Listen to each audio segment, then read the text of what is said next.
Shalom lekulam. This is a great opportunity to speak to my son.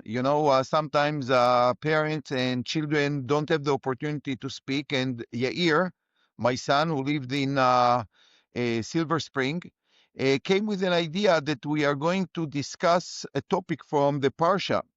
So this is a great idea by itself. But it gives me such a pleasure to meet my son online, and maybe our discussion might enrich also your understanding of the parsha. And this is a double dipping for me, and hopefully you are going to enjoy it. I agree. I think it's a great idea. I do want to be fully honest that this was not necessarily my idea, but my lovely wife Shifra, who has been pushing me to do this for a long time and thought it would be great to have this conversation. I think, at least for me, the goal here is that I personally would very much like to have, if I could, a way to learn the Parsha in a way that's true to our traditional sources, but doesn't remain hyper local in analysis of various psukim, why the Torah said this and not this, which is again the way that both you and I were educated for a very long time, but maybe to give a refreshing high level perspective of different stories, especially Sefer Bereshit, where it's a little bit easier to do that. And hopefully other people can find it useful. I know that Savta, your mother, always told us that the way she kept in touch with your uncles, who have since passed, maybe you want to say this story, how what mechanism They they used found to a keep in very touch. creative way to keep in touch. This was in the days before emails and WhatsApps.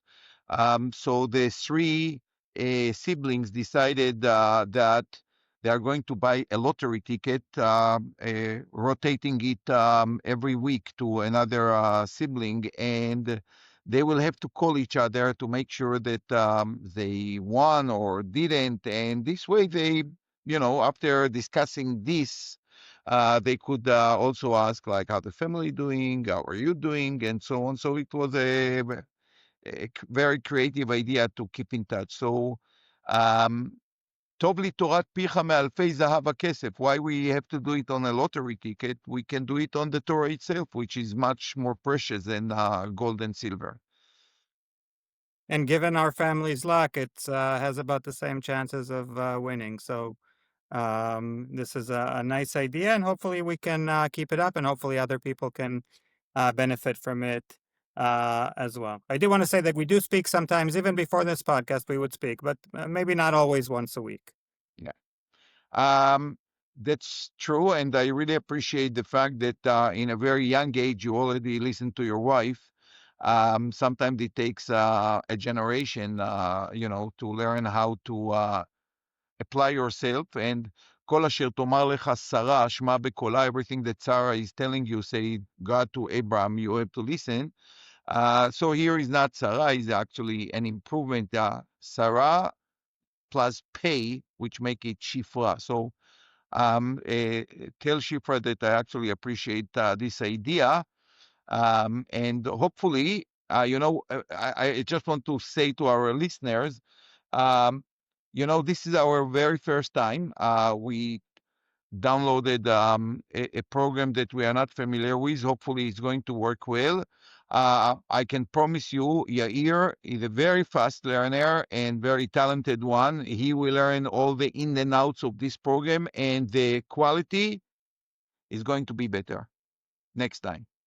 I hope so. It's definitely a work in progress, but hopefully we'll progress quickly and again learn something in the process. So thank you to anyone who's watching, even if it's only my wife, which would have already accomplished our goal.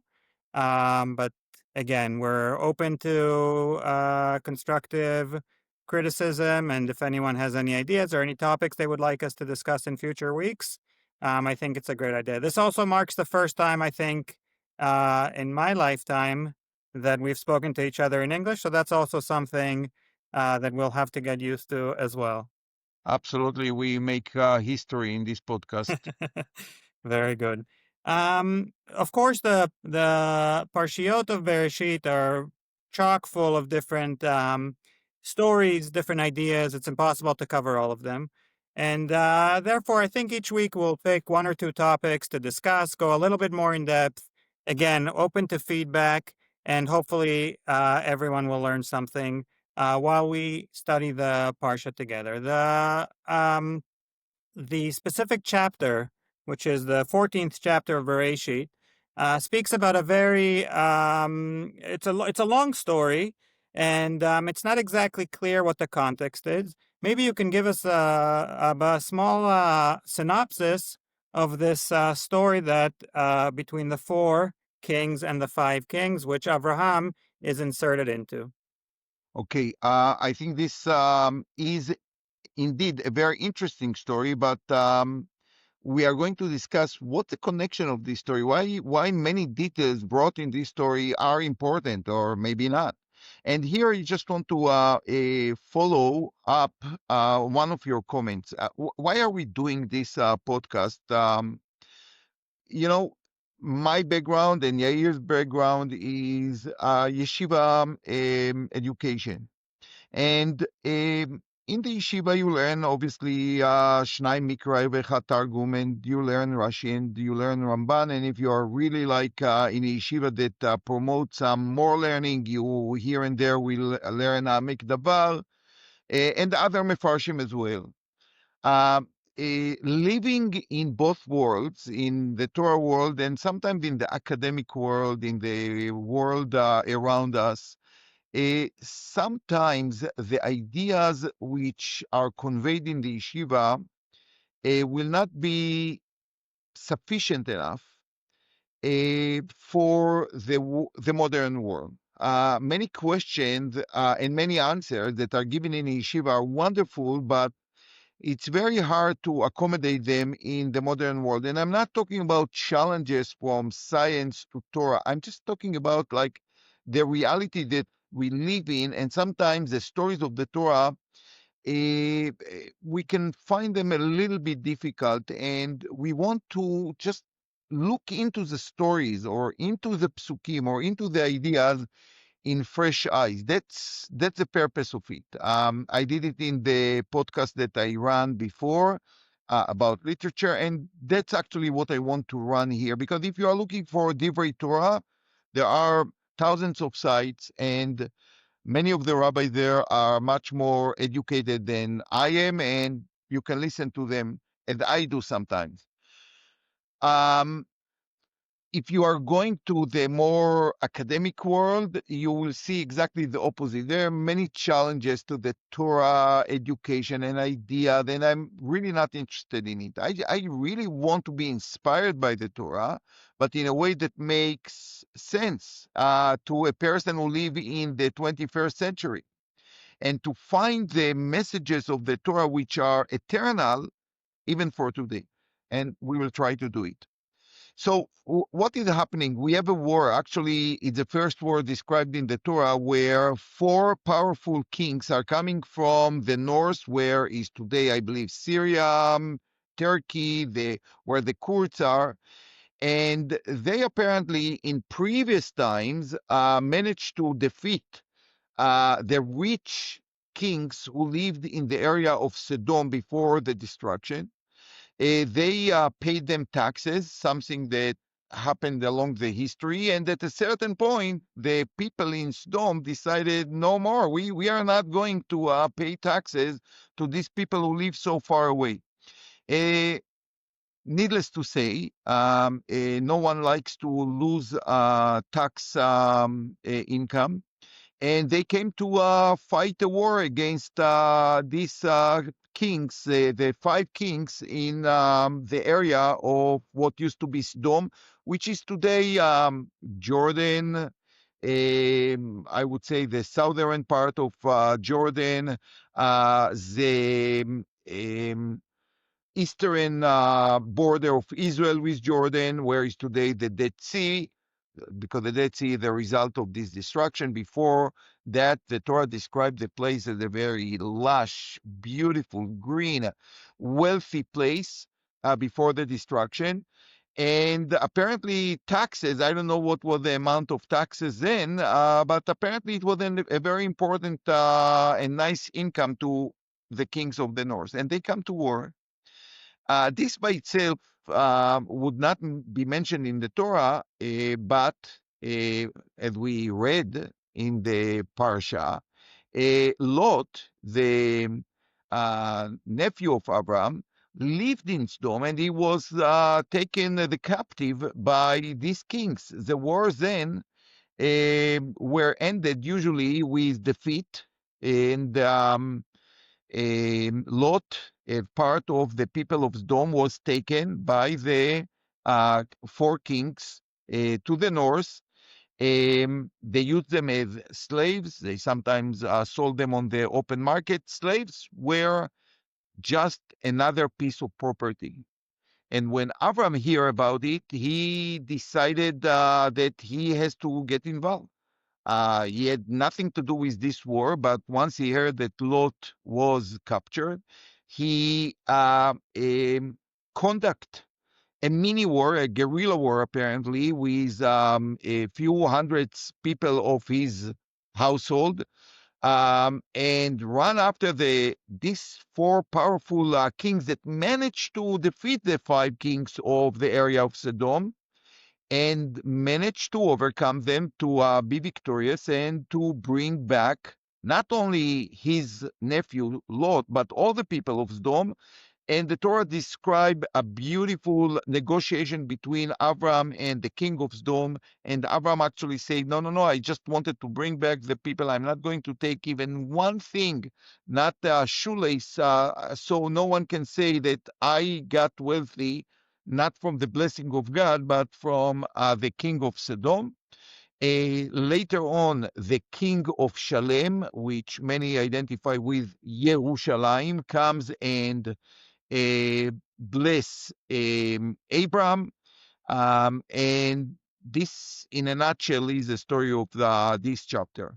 And just to set the context, this Melech Sodom that you mentioned his negotiation, he was one of the five kings that lost to the four kings that then Avram was able to defeat the people who defeat the four kings that defeated him Exactly. and his four compatriots. Exactly. So actually, the Torah here describe, as I say, the first war, and always the first thing appears in the Torah carry significance because you can learn a lot about dynamics of war and the drives of war from the first time the Torah is telling about it. So, and just, I don't know if this kind of stuff interests you, but do you think about the context of these, nine kingdoms? Are we talking about what we would define nowadays as kingdoms, or are these, relative back then? I mean, this is only a couple of thousand years into civilization. Are these major wars? Because it seems like they lost, this ragtag group of 300 something soldiers who were not really professional soldiers. What kind of kingdoms are we talking about? Are they major civilizations? I don't think that they are major civilizations. When the Torah is talking about kingdom, it's not necessarily like kingdom as we know, like Britain or Spain when they were a great state and country. Um, but the Torah called the kings and the kingdoms because I believe that the system was very similar. Like it was one powerful person who could decide upon the life and death of other people, and when he said that everyone has to go to war, everyone had to go to war. So I don't think that we are talking about the numbers that we see today in a world of 7 billion people, but the dynamics of kingdom, I believe, were much stronger than we know today because the king was the absolute a power who could dictate on the life of every single person under him. Good. So it seems like in the Torah, I mean, it's a nice story. It's action packed for sure, and the Torah even mentions a couple of strategic fighting that Avram did, like attacking them at night and splitting up his camps. But why is it mentioned in the Torah? Why is it important, especially in the context of Sefer Bereshit? We're not going to get into this today, but we know that a lot of foundational events from our history, for example, Avram risking or sacrificing his life to jump into the furnace with Nimrod, and all these midrashim that we have that are not explicitly mentioned in the Torah. Why mention? I mean, again, it's a cool story for sure. But why is it mentioned in the Torah, especially in the context of Sefer Bereshit? Um, okay, the simple answers are first of all, it tells us something about the character of Abraham, who feels a responsibility towards someone from his close family to go and against all odds to fight and to get him back. It says something about Abraham, which resonate, I think, with every Jew today, how far we go to release the Hatufim, for example, that we just had very recently and were released only a week and something ago. So it tells you something about the moral character of Abraham, number one. Number two, I think, is more important here. The way I read this story is that a war is a way of showing and demonstrating ownership. It was then, it is today, and a person who is victorious in war, he's owning the land that he took over. And then, of course, he can make all kind of conditions over the ruling of the people. This happened after the First World War, after the Second World War. It happened until this very day when two different entities are in war. Um, and this is very, very important because everyone knows that God promised the land of Canaan and all the uh, little states around it to Abraham. And many, many times we think that this promise was fulfilled generations after. But I think the Torah want to tell us here that actually in the time of Abraham himself, this promise was fulfilled. How? By this war. If you just read the places that this war took place, and let's just imagine here the map. Maybe we'll have it in other podcasts, but think about the idea of people coming from the north towards where is today the Dead Sea. They cross the Golan Heights. They cross the place that later became like the Nachala of Reuven, Gad, half the Menashe, Moab, which was given later to Lot, Edom, which was given to Esav, to the south, where actually the Kadesh Barnea, where the Jewish people were, eh, while they go to the land of Israel after they were in Egypt, they just going back and forth, like the same route that the four kings did, and Abraham chasing after them took over in the war, is exactly the same route that the Jewish people generations after, more than 400 years later, are going from Egypt, from the south, and going to the places of the Amori and the Bashan, and then going back to Jericho and cross the Jordan. This is exactly the same route.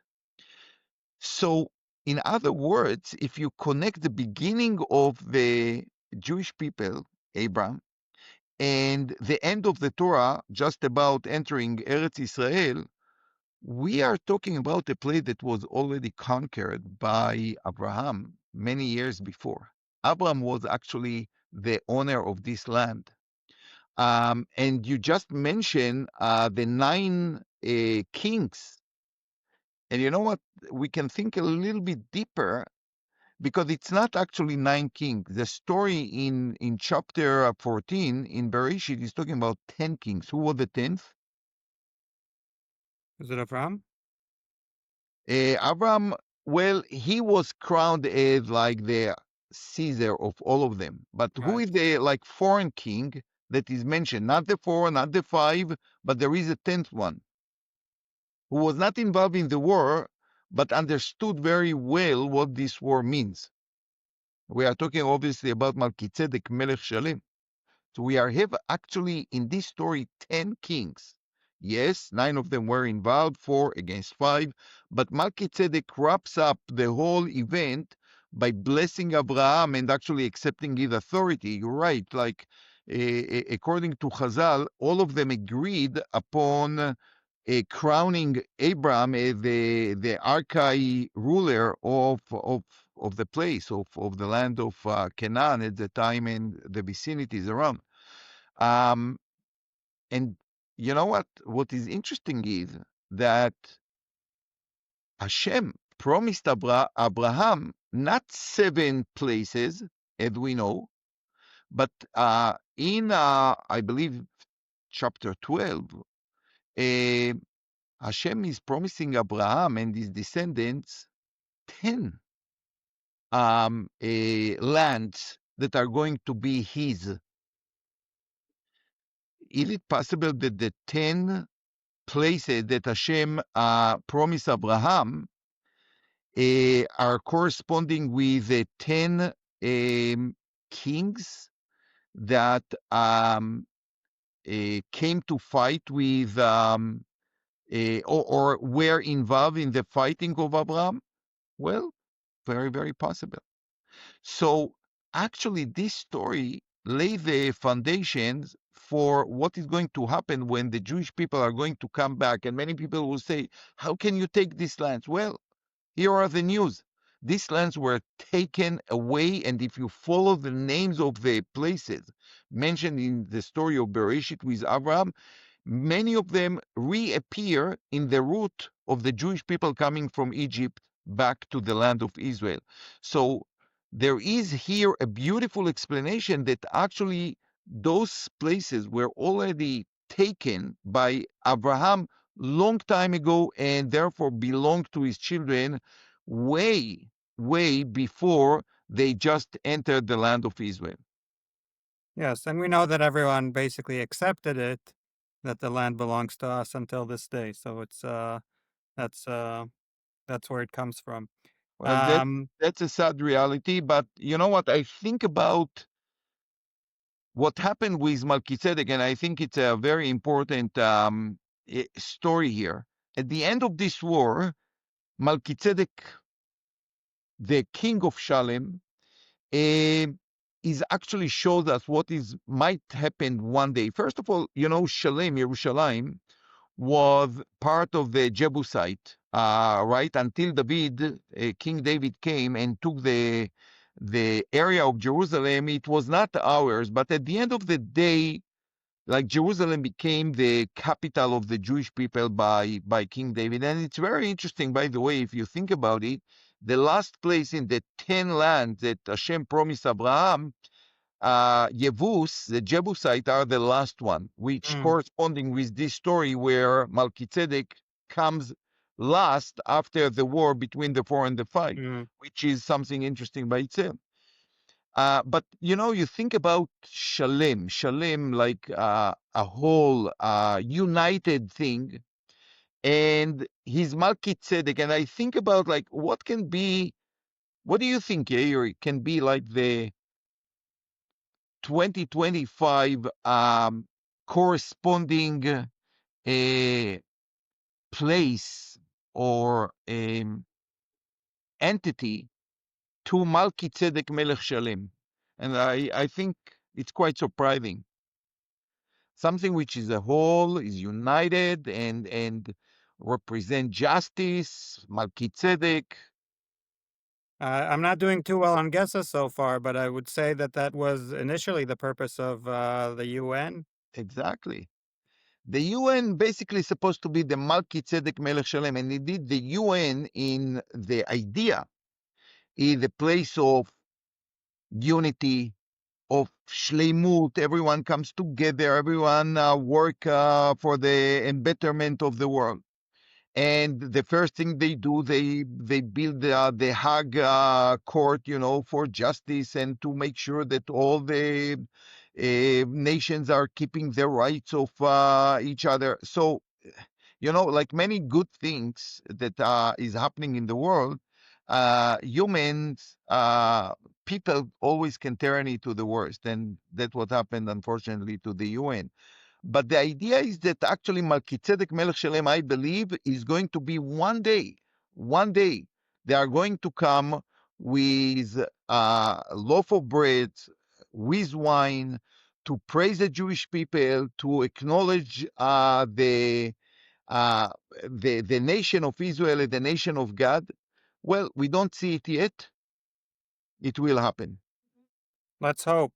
I do think that it's interesting because it's obvious. The Torah is not just telling us a story of how Avram Avinu saved his nephew, which is again a nice story about like taking responsibility for your family. We actually see, interestingly enough, that at some point he was his nephew, but when Avraham first hears about it, he says right away, "Vayishma Avram kinishba achiv." There's an upgrade here to his brother. So we see that metaphorically there's something a taking of responsibility, and of course we can contrast it with the story of Cain and Hevel, Hashomer achi anochi, that this is kind of the response to that.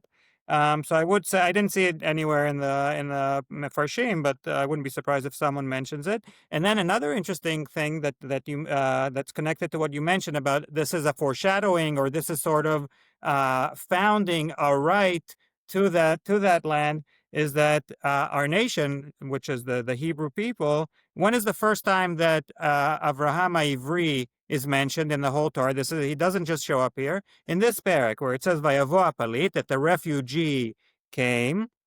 Vayaged leAvram Ivri, and he told Avram the Hebrew, which we know is the word, the meaning of the word Ivri is someone who comes from the other side. But our whole identity, which is the Hebrew people, which comes, and again, I checked like the academic etymology as well. Hebrew comes from this word Ivri, which makes a lot of sense.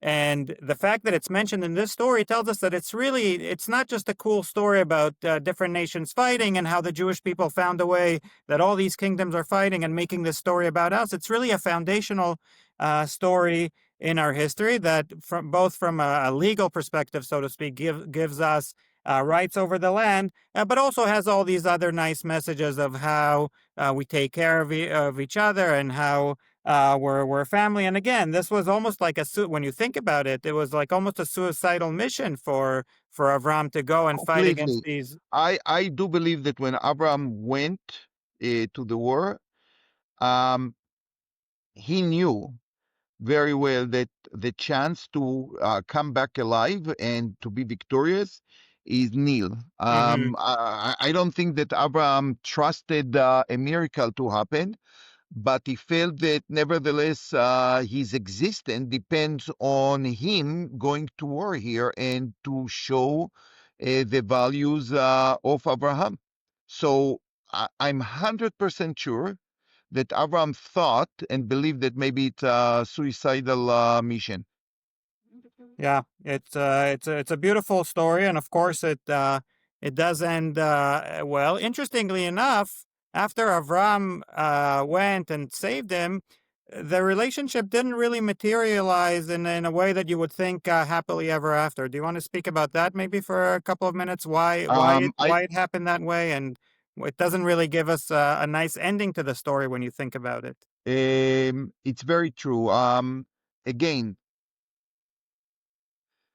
the reason why Abraham and Lot could not live together is because two people might be family members, partners, husband and wife.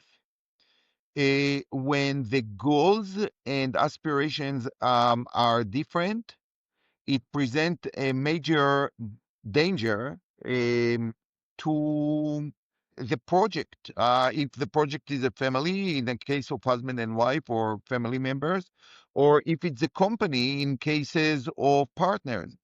And actually, at this point, if you want to keep something, you have to separate. you have to separate because it's not going to work. On the contrary, it's going to damage a lot one from another.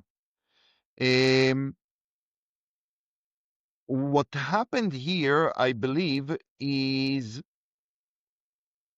was necessary to happen. Abraham has one set of ideals. Lot had a very different one. And Abraham saw that they cannot continue to live together to the point, and I want to connect it to what I said before. What happened to the three countries that were promised to Abraham, but was not given to Abraham? Because we know that we have Eretz Shivat Amamim, we have only 7. What happened to the other 3? The answer is that Abraham got the part of Edom and the part of Moab and the part of the Bashan for his children, but not his Jewish children. Because we have to remember that the Jewish children came only after Yaakov and going to Egypt and coming back to the land of Israel. But Moab was given to his children, so to speak, to the descendants of Lot, who was considered like adopted child. Because once they left their birthplace, Lot was joining the family of Abraham, and Abraham took full care over Lot. Edom became the land of Seir, of the children of Esau, who was a descendant of Abraham, but not a Jewish descendant, so to speak.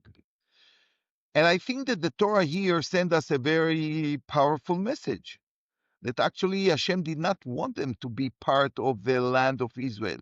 They had bad influence, different ideals, and although they came from a good place, from the family of Abraham, they could not be part of the Jewish people. They have different ideals, different hashkafa, and therefore they got their 3 lands that were promised to Abraham and given to Abraham, but not part of the Jewish legacy that came from Abraham, Yitzhak, and Yaakov, and the 12 tribes.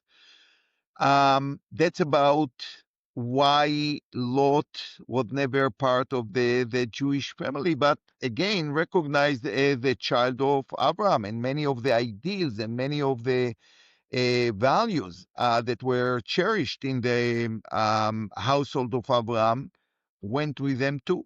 And we hope actually that one day, these values, Abrahamic values, are going to be fulfilled, and we will live in peace, separately, but in peace with our real cousins.